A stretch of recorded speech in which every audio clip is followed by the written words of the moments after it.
গাজা ও রাফায় Israeli বাহিনী কর্তৃক নির্বিচারে মহিলা, শিশু ও বেসামরিক ফিলিস্তিনিদের গণহত্যার প্রতিবাদে সমাবেশ ও বিক্ষোভ মিছিল আয়োজন করে জাতীয় পার্টি। জাতীয় পার্টির কাকরাইল কেন্দ্রীয় কার্যালয়ের সামনে থেকে এ কর্মসূচি অনুষ্ঠিত হয়। আজ 11 এপ্রিল শুক্রবার দুপুর থেকে রাজধানীর বিভিন্ন অঞ্চল থেকে জাতীয় পার্টির নেতাকর্মীরা ব্যানার ও ফেস্টুন নিয়ে জড়ো হতে থাকেন স্থলে। এই কর্মসূচিতে প্রধান অতিথি ছিলেন জাতীয় পার্টির চেয়ারম্যান জিএম কাদের।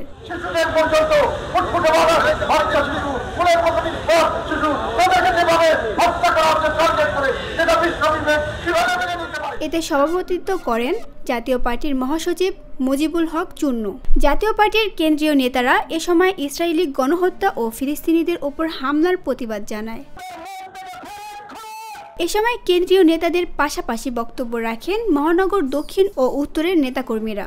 এ সময় জাতীয় পার্টির কেন্দ্রীয় নির্বাহী কমিটির সদস্য মোহাম্মদ আরিফুল ইসলাম রুবেল স্বেচ্ছাসেবকমূলক খাবার পানি বিতরণ করেন। বক্তব্য শেষে কেন্দ্রীয় নেতাদের সাথে বিভিন্ন অঙ্গ সংগঠনের নেতাকর্মীরা মিছিলে অংশ নিয়ে রাজধানীর জাতীয় পার্টির কার্যালয় থেকে নাইটেঙ্গেল মোড় ঘুরে বিজয়নগর হয়ে পল্টন মোড় হয়ে প্রেস ক্লাবের সামনে গিয়ে শেষ হয়।